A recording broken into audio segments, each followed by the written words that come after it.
This is WRUULP, Savannah, Georgia, 107.5 FM, WRUU.org. We are Savannah Soundings, community radio with global soul.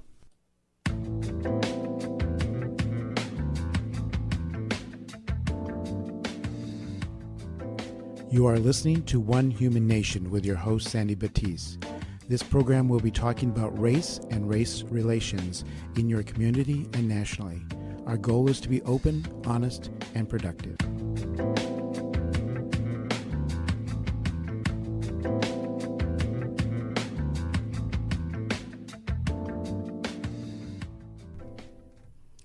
Welcome to the One Human Nation show. I'm your host, Sandy Batiste, and this is a show where we talk about race relations. Racial equity is a term that I'm going to start using more of because it has a direct tie into some of the events that I'm going to touch base on today's show that have happened in the past week, some catastrophic events. And remember, the viewpoints expressed in the following program are not necessarily those of WRUU, its license holder, or its staff. As I've been talking to different friends back in Texas, as you know, I've lived in Texas for the past 30 years or so. So it's pretty intense to the areas that you know and the people that you know there, what they're going through.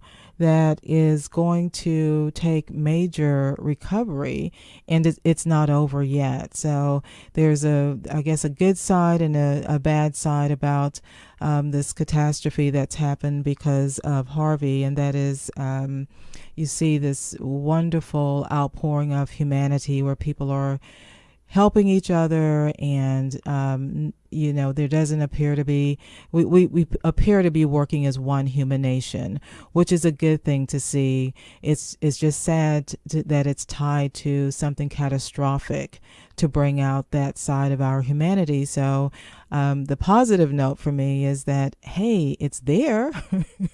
we just have to find another way to tap into it, that we're not depending on a catastrophe to bring it out, so that we can go through a more healthy process of healing through a reconciliation process where it's not being done because people are being thrust into a situation that is beyond their control. So it's been very heartwarming to see that, how we can work together. Some of the question that I have and the question that I see posted on some of the posts coming through the Facebook feeds are, why does it take a catastrophe for this to trigger us working together, or seeming to get along better together, and why can't that last long term? And it ties directly into what we talk about on the One Human Nation show. So what I would encourage you to do is kind of think back through some of the thoughts that that came to mind when you were watching or listening to what was happening in Houston and other areas in Southeast Texas, because, of course, Houston was not the only area that was impacted. And I think for people that live in a coastal community like Savannah is, part of it is you're always at risk. And in Savannah, we are below sea level. So we know that even with a regular hard rain, there are certain areas that flood, that have always flooded in this city. And then when you add something catastrophic, it's pretty horrendous to think about everything that happens.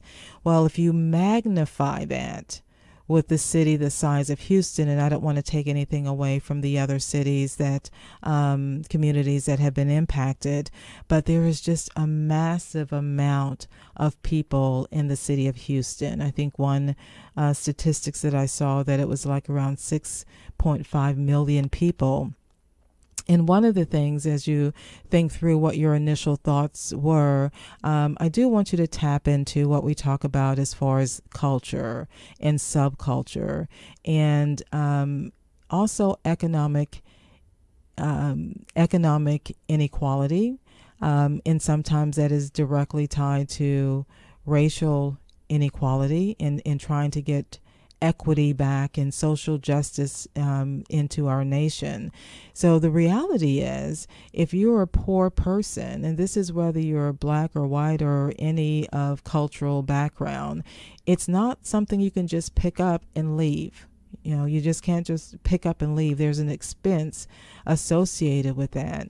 And sometimes we don't think about that. Yes, there's also the whole logistics of trying to move that massive amount of humanity. And frankly, it's not possible, because then you're going to have people stranded on the highways, drowning in their cars. And some of that did occur, from what I understand, but it would have been in even larger amounts.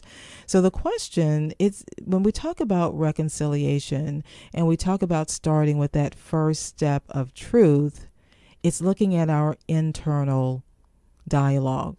What were some of the things that we were thinking that we may not want to say to anybody else? You know, we may not want to express those thoughts out loud, because even when we think about it, it sounds harsh. But that's the way we get through the reconciliation process. No matter how difficult or painful it is to look at yourself, start thinking about, well, what were some of your initial thoughts when you first heard about the situation, and why people didn't evacuate, or why didn't they get the notification to evacuate, and this all of the things that you were feeling about that, because it's hard to look at that situation and not have some kind of emotional reaction. And that sometimes, unfortunately, a good place to start is when something is so catastrophic. It forces us to look at what we would do differently, but we have to start with looking at the inside. So this is a good time to really do some reflection as we prepare for the guest that's going to be calling in about 5 minutes or so, as we continue the difficult conversation of talking about how we have been conditioned around our cultural differences. In other words, this whole concept of race that we know is not biological, but it's still an issue.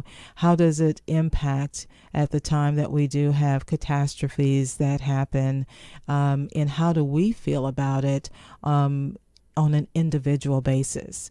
And again, to take nothing away from the people that are out there helping and putting their lives on the line, but it is also that time that we need to reflect and take a look at some of the things that have happened and how we feel, and how those have impacted us, and how it helps us to hopefully get a better grasp on what we need to do as individuals as we go through the process of reconciliation and the process of learning about subculture, and how we are a multicultural nation.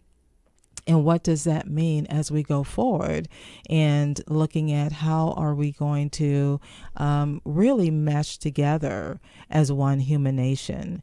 And as you go through your week, it's one of those things to reflect on. And as you reflect on it, as always, we want you to take care of yourself also. It has been a very emotional week, and it doesn't unfortunately, it doesn't seem like it's going to be ending. We went from, the euphoria of watching the eclipse into, the whole Charlottesville incident, and it continues. So part of what's happening in the local market in Savannah, the community here, is the conversation about changing the name of the Talmadge Bridge. And I'll let the listeners, you go through your research on who the Talmadge Bridge was named for and why that's so controversial. And if you're not familiar with Savannah, the Talmadge Bridge is a suspension bridge from Savannah to South Carolina. There's also conversations around removing some Confederate monuments that are in some of our historic squares, and what does that mean for business in one way, the tourist business, but how can those moments and what we need to do as our next step be used to bridge for reconciliation.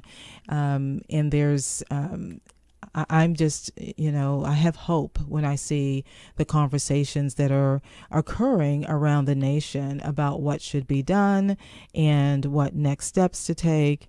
And we don't get into the politics of which who's to blame, but what can we do individually. I hear the caller calling in, so I'm going to take that call and we're going to go to a short break.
Trying to make sure that the listeners can hear you.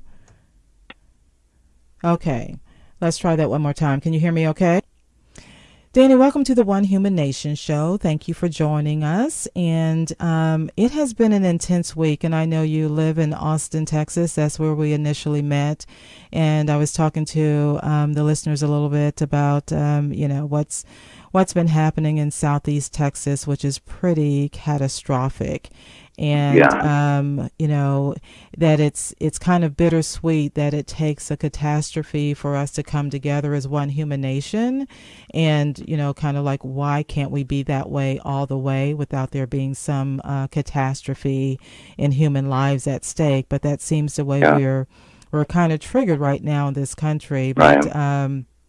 So to get started in talking about this conversation that we have about race and people telling their stories, give us an idea of where you grew up and if you heard stories about other cultures in a negative or a positive way. I grew up predominantly in Texas. And I lived in Texas until the 8th grade. And when I was in the 8th grade, we moved to Hawaii and lived there for 4.5 years, finished junior high and all of high school, and grew up mainly, my family's originally from West Texas, from Lubbock, and I grew up in North Dallas. I'm pretty typical North Dallas, middle-class upbringing. I went to a predominantly white elementary and junior high. The conversations around race growing up, I had a grandfather who was really racist, and my perception of race as a young kid was really as something other than, and other than myself. And it was never really broached or talked about in the context of culture. Okay. It was really more like, those people kind of thing. And grew up, with around my grandfather, hearing some fairly coarse language in regards to race too. I wasn't really prepared for moving to a place where I would not be a part of the dominant culture. Okay. And that was kind of an eye-opener. That was So you're talking about when you when you moved to Hawaii. When we moved to Hawaii, yeah, like it was like, and you know, and I just want to clarify that a lot of the things in regards to talking about race in terms of being in Hawaii, I mean, they are generalizations. Like everything, not every person that you meet is racist or anything. Right. But there was definitely like some negative race stuff in regards to being white, what they call haoles. Okay. And I, you know, really not prepared for that at all. I believe I talked to you a little bit about this, and right. I had been ruminating on the whole idea of African American children getting to talk. Right. When, you know, they go to school, like your parents sitting down and preparing you right. to walk out into the world for, like, people reacting to you negatively. Right. I did not get that. Yeah. And, you know, it would be, it's one of those I thought about a lot. It's like, God, man, that would have really been helpful, but, you know, it just wasn't there. Like, we were kind of like left on our own, left to our own devices. Right. And, you know, my father was kind of that typical, like, you know, West Texas redneck dad, like, you know, guys at school are trying to beat you up, you should fight back. He didn't really understand that there were, like, more than one instance of, like, gangs of, like, right. brown boys chasing me home from school, literally. And, you know, my family is not large. I was a tiny kid. It would be like I ran. Right, exactly. And I was in band. It would be with a saxophone. Like I could book, let me tell you. Oh. I should have ran track, really. Oh. It was like, and, you know, things like learning really quick that I couldn't go to the bathroom during regularly scheduled breaks. Right. Like, because local boys hung out in the bathroom, and it was dangerous. It was not something that was safe for me. It wasn't something, so I would, like, if you had to go to the bathroom, you waited till after. And then you'd have to ask the teacher, and hopefully you would have a teacher that would be compassionate enough to say, like, oh, yes, of course, go to the bathroom, you know. Right. But there was more than one instance, like, well, we just had lunch, you know. So you should have gone then. You got, yeah. So you're like, oh, you know, like, oh my gosh. So how long did y'all live in Hawaii? 4.5 years. Okay, so when you moved back to the States, what part of did you move back to Texas? Well, yes. My parents moved back to Texas, to Dallas, the Dallas area.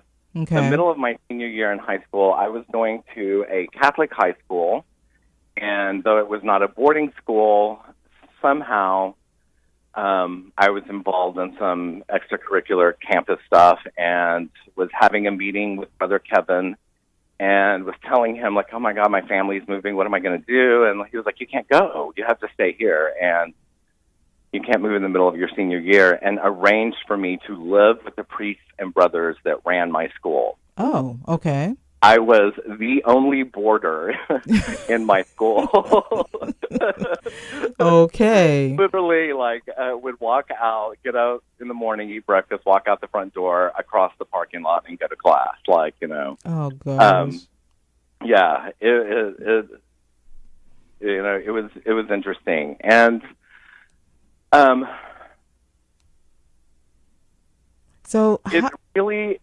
Go ahead. I'm sorry. I didn't want to interrupt your flow. So because I know you from Austin, which is so, Hmm. and I didn't know this part of the story at all. So how did that flow for you? Kind of transitioning into, I guess that young adult stage. I mean, how did you get your bearings in what you decided to do, and and how did things start flowing from there? I'm assuming you mean when I moved back to the mainland. Right, exactly. Yeah. Well, growing up listening to, really negative race talk about other cultures and other people, it never really made sense to me, because it never jived with, what we were studying in science, or, it's like, I was like, that doesn't make sense. This doesn't make sense. These are people. Right. So it affected me in the sense that it really drove that experience home. It really made me like, this is ridiculous. We spend way, way too much time judging people on arbitrary factors like the quantity of melanin in your skin. Right. And at this time, I identify as gay. I am gay. Right. And in that, I also understand that there is a privilege afforded me being white and male, Right. which I think a lot of people don't really understand white privilege. And so moving back to the North Dallas area, it was just kind of like, wow, this is really white. Yes. And, it's something even to this day, it kind of sticks out for me because I really kind of need that multicultural thing. I need to be around a lot of different cultures and different types of people. It's what really makes things work for me. Right. And even so much last week during the solar eclipse, I was in Idaho and Wyoming for the eclipse, and even commented, it was just like, my God, it is so white up here. We were camping in this hayfield, and there were several African American people. I was like, oh my God, black people, we should go talk to them. We're trapped here with a bunch of white people. Come on, Yeah. So it ends up, it had an effect that it really made me realize that there's not the differences between you and I, are really kind of next to none. They're next to nothing. They really don't count for much. And I really try not to, in my everyday life, even use the word race. I prefer the word culture because race is a construct. It's something that we've invented, like gender and other Right. constructs that we use daily.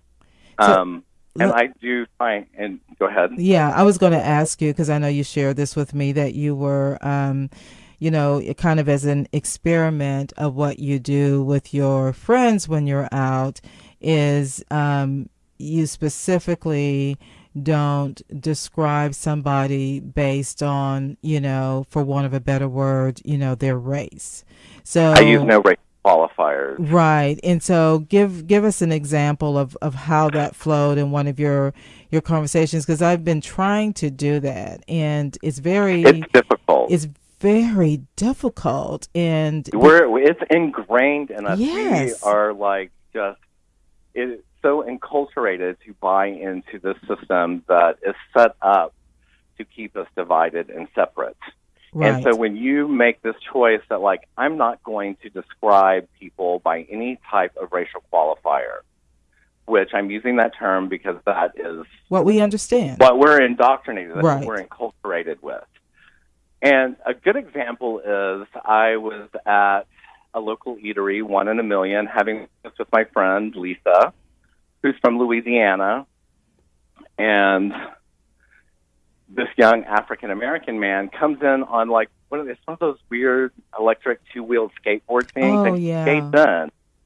And I was kind of like, oh my God, that's so wild. And I was like, Lisa, look at that guy. He just skated in on one of those crazy two-wheeled skateboards. Right.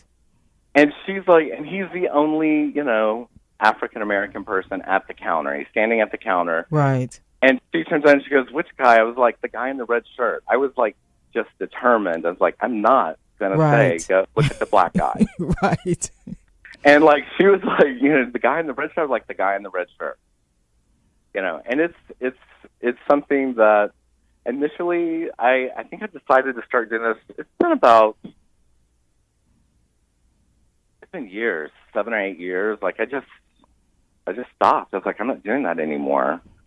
Like I don't want to be a part of that. And right. I just stopped describing people. It's like, I'm not filling out a police report. There's an right. ambulance on the way. There's no need for me to foster any of that. To say like, oh, that Asian woman or a Hispanic man or right. whatever. Right. And I just don't. Yeah, and we had a guest on, I guess it's been a couple of weeks now, and she's the one that really started keying me in on that, because she had that conversation with her daughter when her daughter was 5 years old, to start identifying as multicultural. As opposed to biracial. And so right. I'm going to take a short break, but I want you to stay on the line, because one of the things I want to talk about is, because I know what you do for a living, is kind of how did you transition into that part and working with people with different ethnicities, different types of hair, that kind of deal, because I also find that story to be interesting, and I'm sure to me that's another area that is just embedded with right. racism. So right. we're going to take a short break, but stay on the line, don't hang up or anything, and I'll be back with you, and we'll finish up our chat. Okay. This portion of WRUU-LP Savannah Sounding's programming is made possible by a grant from Sentient Bean, offering fair trade coffee, vegan and vegetarian food, and breakfast all day. Located at 13 East Park Avenue, across the street from the tennis courts at Forsyth Park. Our menu and special events listings can be found at sentientbean.com. As a business, if you enjoy our programming on WRUU-LP, please support the station with a donation. Let your customers, neighbors, and friends know that you share our vision of building a thriving community based on diverse, vibrant radio programming. As a business partner, our listeners will know you support Savannah's only broad-based community radio station. Become a tower sponsor or underwriter. To check out the levels of corporate sponsorship and to donate, go to www.wruu.org/corporate. Again, to check out the levels of corporate sponsorship and to donate, go to www.wruu.org/corporate. Thank you for listening to and supporting WRUU-LP. So, Danny, you're still with us? Oh, yes. Okay, so I know kind of the career that you're in, and it seems to be one that also has quite a bit of attachment to it really does identify cultural differences, because it's one of the first things that people see. And we've talked on the show, I've shared with everybody how important it is to be aware of how we make decisions based on external, what we see, and part of that is hair as opposed to our deep culture, our internal culture. So give us an idea based on how you got into, and you're a hairdresser. I'm a hairdresser. Yeah. So how did you get into working with African American clients that obviously have a different hair texture? And what was that experience like for you as a white male, as a gay white male, to be in that environment and go, well, wait a minute, I can do this. Give us an idea of what that experience was like for you. Well, it really started in beauty school when I started attending cosmetology school. It was in the 80s. It was like 1983, 84. And it was like like Jim Crow segregation. I swear, it was just the craziest thing. Like and I'm in Austin, and I think it's this kind of cool liberal hippie town, and that's what they say. That's what they say. Oh. And basically the black students sat in the theory room unless a black patron came in, and then they would be given to one of them. Okay. And the rest of us, like white patrons, like came in and, they were given to us. So, okay. And I was just kind of like, this is crazy. Like, like there's one chapter, I think, in the textbook that covers tightly coiled, kinky, curly hair. Right. Because I don't even refer to that as African American anymore, because what it is a hair texture. Right. And it's correctly referred to as tightly coiled, kinky, curly hair.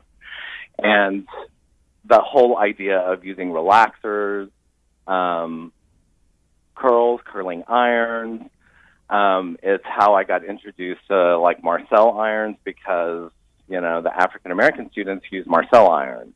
Right. We did not. We had spring clips, and like it was kind of like, I was like, this is crazy. And so I was this kind of little new wave punk kid anyways, and I didn't identify with most of the white students in there. And, I was dealing with coming out, and, it was all these girls from like Taylor and Pflugerville that drove their boyfriends' pickups to school and hot rollered their hair. And I was like, I don't get it. And so I hung out with the black kids, and I started like just saying like, well, will you show me how to do this? Like, Right. And so it started there. And then the first job that I got after I got my license, I actually picked a salon. There was an African American woman working there. Her name's Evelyn. I think you know her. Mm-hmm. I think she used to do your hair. Mm-hmm. And I often refer to her as my black hair mama. That's a good description. That's good. It is. Well, Yes. she kind of like took me, under her wing and like started showing me how to do stuff. And I still like, do so much based on like what she showed me. I mean, there are things that I've had to learn externally, like my friend Hope, who I've done her hair for 28 years, and she came to me because I was one of the only people she could find that would cut her afro with a scissor and comb and not clippers. And she decided she wanted a relaxer, and suddenly her hair was breaking off because she has the finest hair in the world. Right. And I went online on YouTube and taught myself how to do hair weave.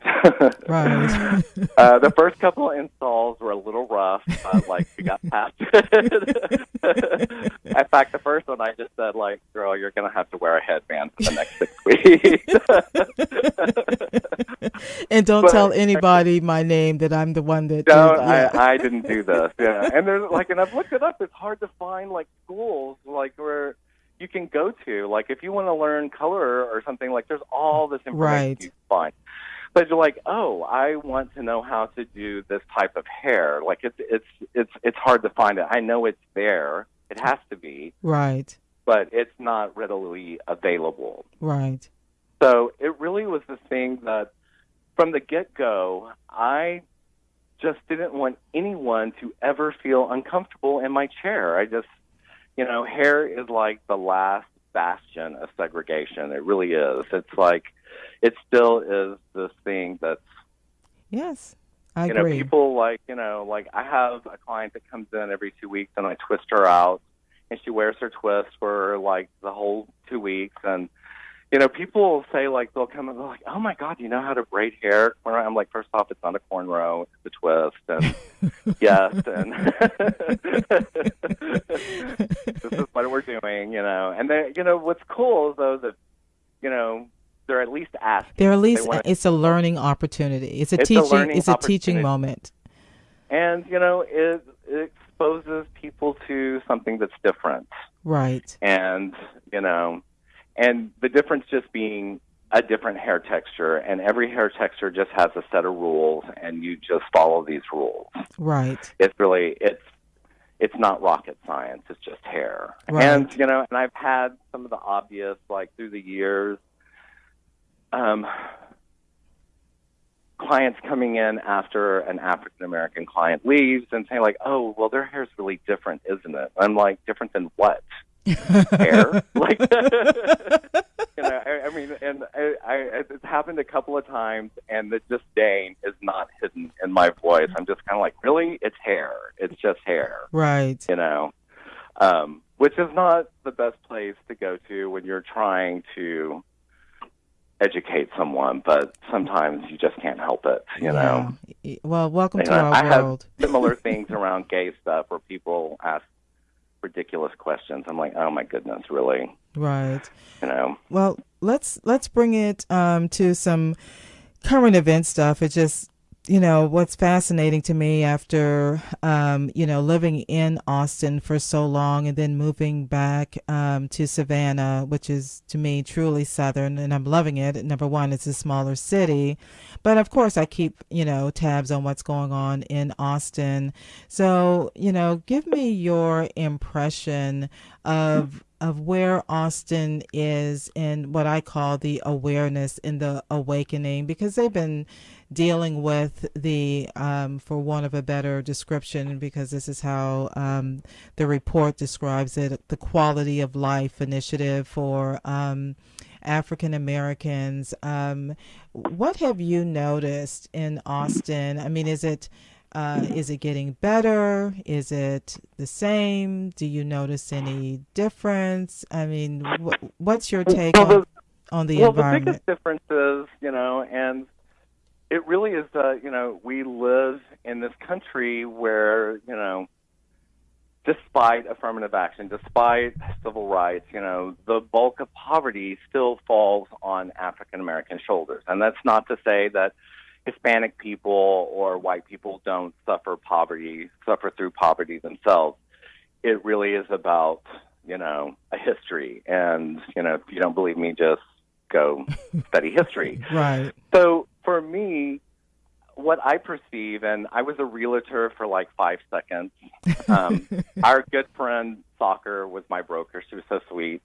And, you know, it just wasn't for me. But one of the things that I was not surprised to learn is that the African-American population in this town is dwindling. Mm-hmm. It's going down. And it's because we are growing and we're not really implementing to the extent that we should affordable housing. And so there still are not the same opportunities being afforded to people of color that there are afforded to schools in predominantly white neighborhoods, you know, and like in West Austin. Right. And, you know, we had initiatives, or we maybe still have, like, you know, they called it the Robin Hood initiative, you know, where basically they were trying to take money from these districts and help other, you know, lower income districts. But it still doesn't change, you know, because those people have access to things that other kids don't. Right. Computers, cell phones. And so what I've noticed is that places like Taylor and Pflugerville and Georgetown are starting to have African American populations that are growing, whereas ours is starting to go down. Right. They're leaving. They're basically leaving. Right. And from a town that I also dub as being painfully white, and you don't really notice it until you leave and travel. Like, and the first time it really, really hit me, I went to New Orleans, and I was like, oh my gosh, like I live in the whitest town on the planet. It's not, but close. Yeah. Well, I think it's how it's the identity in the city is very. Right. Very much of the dominant culture of being right. white. It's very young, very white, and where it used to be very college, that has changed, and it's now like, you know, upwardly mobile professionals. Right. You know, mainly in the tech industry. And so you're dealing with lose people like becoming invisible. Right. Right. So, and I know you're going to find this hard to believe, but believe it or not, we've been going at it for probably about 45 minutes or so. And Oh, wow. so I know. And so I'm looking at the time, and I do want to give you the opportunity to kind of share. I mean, because obviously how you grew up and how how you relate to other cultures is very different. But I think one of the things that always strikes me when I think about you is you're very curious about other cultures, and I think we got to know each other better taking a Spanish class. And of course, you did a whole lot better than I did, because I was like, this is not, judgment-free zone, honey. It was, really. And that's it. It's a judgment-free zone, that kind of deal. So, well, go ahead. You were going to finish the question. So, that's okay. So I was wondering, has that always been like a natural curiosity for you, or how do you work through exposing yourself to different cultures and working past the tension? Well, I find that generally if you show interest in people, like, they generally are really receptive to it. Occasionally you're going to meet someone who's just like, forget it, I don't care, I hate you, leave me alone. But, but generally, like, if you're just like, like, usually, hi, hey, or hi, hello, how's it going, And interestingly, we met in a Spanish class, and I started taking Spanish because I was really interested in Hispanic culture, and I live in a state where 40% of the population is Hispanic, and Spanish is not compulsory. And the state used to be a part of Mexico. We share a culture with them. It's part of my culture, It's something that I feel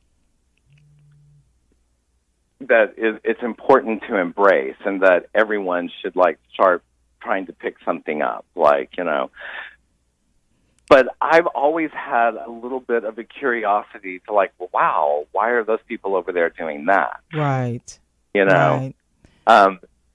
It's interesting. I got this gig once doing Anna Devere Smith's hair she was in town doing her one-woman show, and I, went every night and did her hair for this, and we were talking about this very thing, and she said, like, oh my God, I had the same thing, even as a little kid growing up in segregated Baltimore, and she would refer to herself as a colored girl. It was really interesting, as a little colored girl, and it was always so weird to me.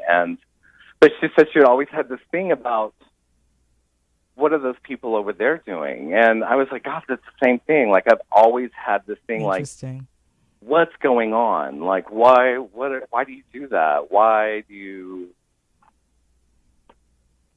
anything, like, why is your language? And learning another language, you start getting insights to that culture. Like, why? Well, that's why they think about this, because, this kind of relates to how they talk, Right.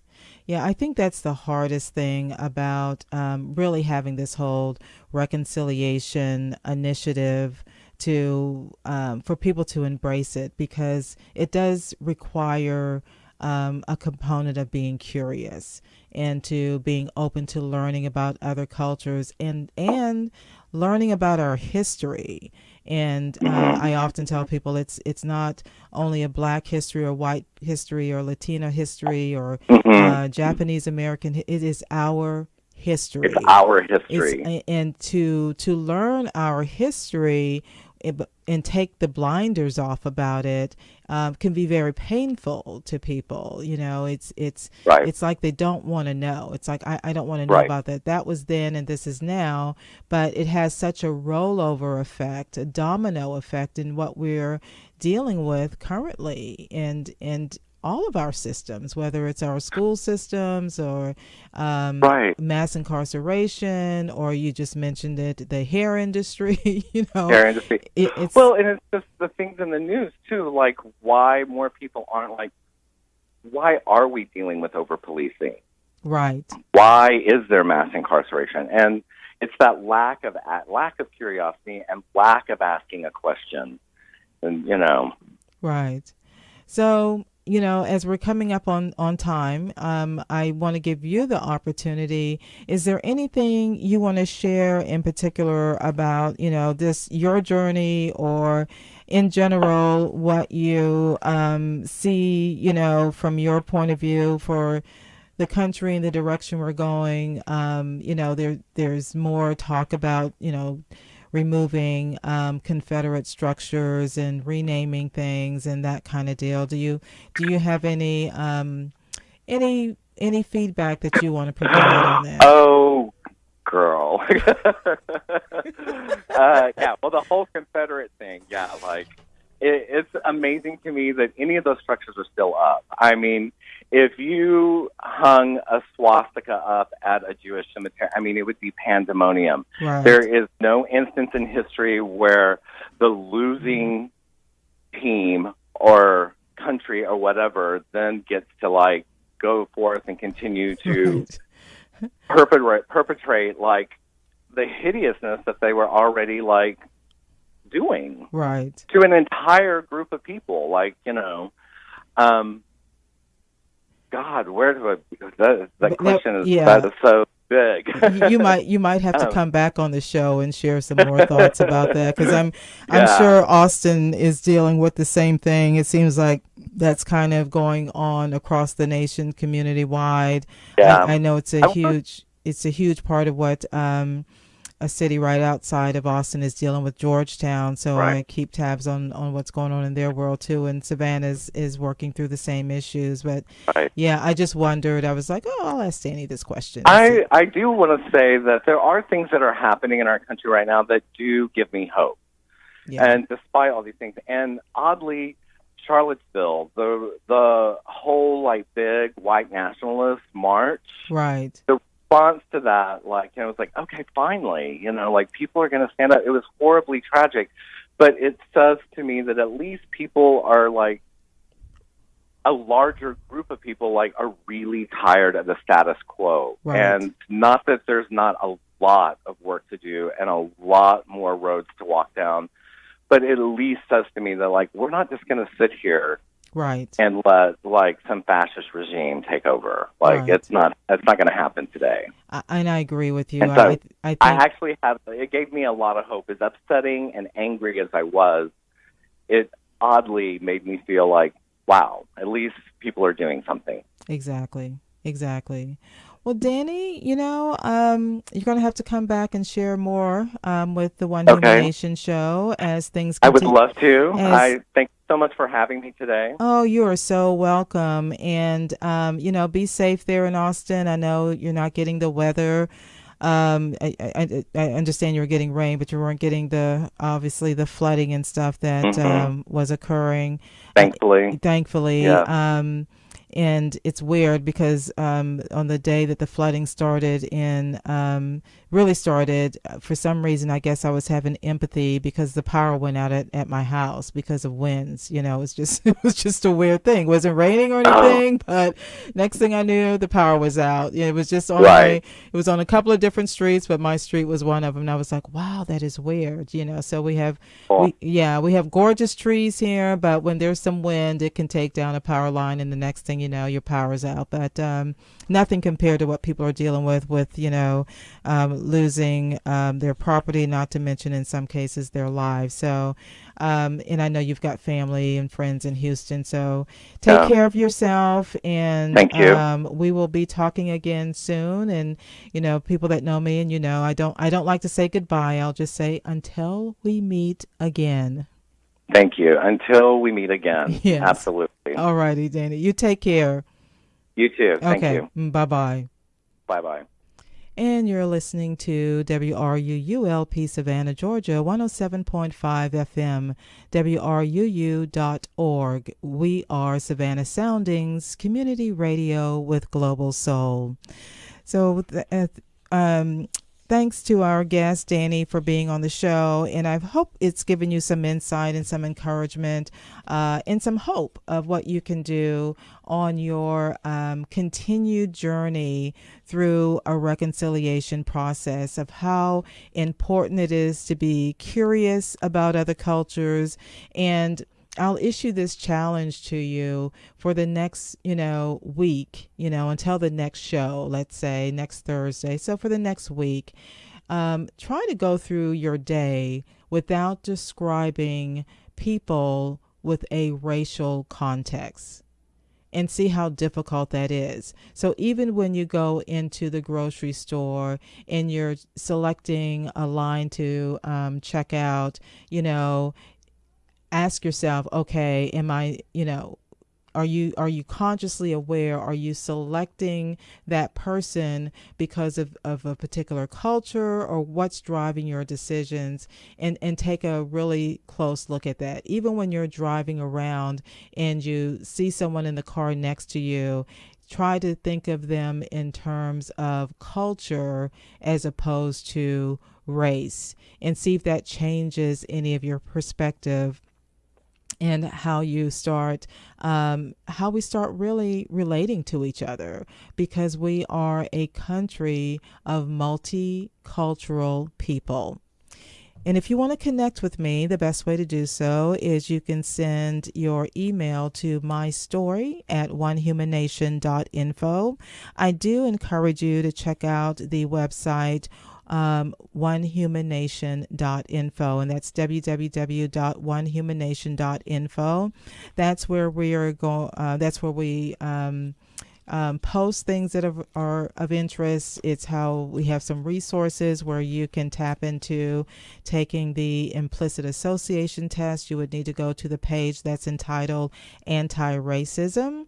And so it's all about your internal journey. And I know it's hard to not think in terms of judging other people. It's very easy to look at what other people are doing and go, well, they shouldn't do that, or he should not have said that, or, there are certain things that it's very easy to judge when it's someone else, but it's a lot more difficult when it's required that we take a look at our internal culture, when we take a look at ourselves and what's going on deep down inside of us, because we all have biases, and it's just a matter of uncovering what those biases are, and to make sure they're not an unconscious bias that we're not even aware of, and if that is doing harm because of our actions that we're taking because of that unconscious bias. So thank you for listening to the One Human Nation show. I would encourage you to take care of yourself and to be intentional through your day and to be safe. And next, coming up, we're going to have the wonderful sounds of Sound Limit with Troy Stoner. Thanks for listening and have a wonderful week.